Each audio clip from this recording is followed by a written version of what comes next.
Hello, my friends. As you see, I'm still sitting here in my hotel room in New Delhi, and I want to share today my story about the difference between being, let's say, in the normal society and being in the ashram.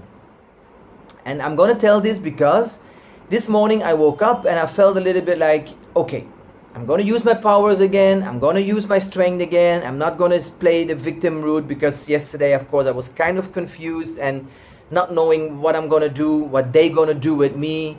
I read stories about they can put you in jail for a few months. I heard you have to pay sometimes thousands of dollars. And as I'm without money, because I was in the ashram the last months and I didn't work, so I saw already a whole nightmare. And being in jail, I don't want to think about it because I really would not know how that would be. But anyway, if it has to be, it will be, no problem. But today I woke up and then I thought like, okay, what do I have to learn from this situation? And again, it came up like, don't go in the powerlessness. Trust Swamiji, trust yourself, and just know that this is a tragic where you're going to. And then I asked myself the question, what is life? And I asked myself many times this question, but this time I came from another depth. And I thought like, what is life actually? I think like, then you're living in Marbella, you have the luxury life. I lived a good life. I have a nice shop, I have nice friends. I live a kind of, let's say, spoiled, rich, good life. And all of a sudden you're sitting there somewhere in a cheap hotel, thinking you have to go to jail, no money, stress, running around, calling 10,000 officers and lawyers and trying to help and to find help. And then I thought this morning, how is this possible that life can change so quickly? And then, of course, I sat down, and the only thing what I realized is like, no matter where you are, what is happening, where you're going to, where you're from, whatever, as long as you keep breathing, and you have two legs to walk, you're just gonna find your way. In my case is, I went outside last night in the streets, and I really have I don't have money almost, so I was really taking care of like, oh my God, how am I gonna survive these 2 weeks, and the hotel, and the cost, and the flight ticket, and everything what I have to pay, so I was just worrying about that. But then all of a sudden, I saw at the end of the street, there was this old man, and he was buying nuts, selling nuts, sorry. And I thought like, oh my God, I love nuts. I love nuts. That's what I also eat in Marbella, in my, let's say, in my luxury life. So I bought some nuts. Then I found a guy which was selling bananas for 20 rupees.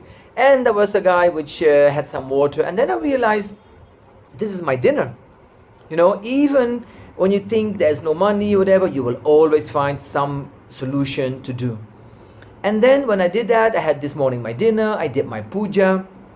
I did my meditation, I did my yoga, I did my panchakriya. So actually then I realized no matter where I am, I will do always the rituals from Swamiji, the panchakarma, the puja, the yoga. I watch satsang, and then I think, even in my room here in India, and even when I'm sitting here maybe in a completely different environment, the rituals I will do, the same thoughts what I'm thinking going through my head. And I even thought like, I'm gonna eat the things I will have now, not the ashram food, but the food from here. And then I realized that is life. Life just means no matter where you are, as long as you keep breathing and you have two legs, you walk to find your solutions, and life continues. No matter what, no matter where, no matter in which room, whatever, life just continues. And that's the beautiful thing. What I want to share also today is that this morning when I woke up, I thought like, oh, I'm gonna take a walk. So I was walking and walking and walking, and then I landed in some area where there was some so-called good shops. There was like an H&M, and there were some label shops and stuff. And then when I walked around, I was wearing my Indian clothes, my dhoti, and my white kurta. And then I felt like something was happening in that H&M where I was living for so many months and years, always going there every week buying clothes, or I went to Zara, I went to all these shops because I was always addicted to clothes and to luxury, to good hotels. I always like to have coffee in expensive hotels I always thought this is my life, this is where I feel good with, and I like to have a spoiled life with good hotels, good clothes, taking care of myself. When I made the first step in that shop, I realized I felt so misplaced that I thought like, how come that I was so many years just walking around just looking for these clothes, the ultimate fashion, the ultimate trouser, the ultimate jacket, whatever, and talking. And that's what I thought that was my life, my happiness, my joy, my bliss, and everything. And I came out of that H&M, I saw some other shops, and then I go like, it's enough. I felt so deep in myself, no, this doesn't bring me any joy, no, bring me any happiness, and not about, how do you say that I want to judge about what is good or bad.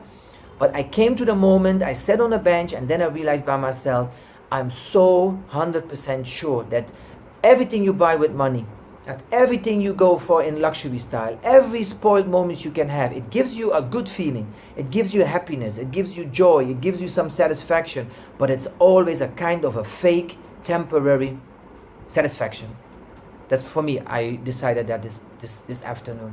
And when I think about the moments when we sit with Swamiji in the courtyard, when Swamiji touches you, when Swamiji hugs you, when you're enriching all the people all over the planet Earth to bring them to the inner awakening, to teach them to meditate, to open their third eye, to speak with them, to connect with them, to make these videos, this gives me such a pleasure, this gives me such a fulfillment deep inside, which I really never ever had before in my life.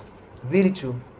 That I thought, okay, maybe no clothes in the ashram, maybe no coffee, maybe not an ice cream, maybe not the beach, yes, maybe not an expensive hotel to drink my coffee, maybe not every week just to buy some new clothes to go out with, but all these things, I had them, I experienced them, I was there.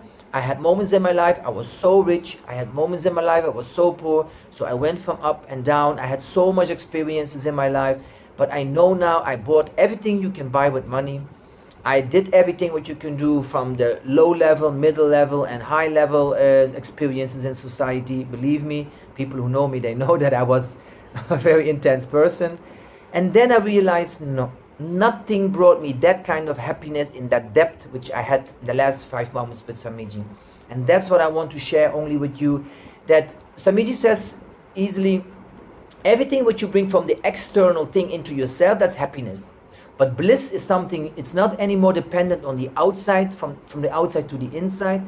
That's something which creates itself in the inside, and that's bliss. It's coming from your heart, it's coming from your divine space, it's coming from your cosmic space. And that's only when you dedicate your life to God, to cosmos, to your guru, and enrich other people.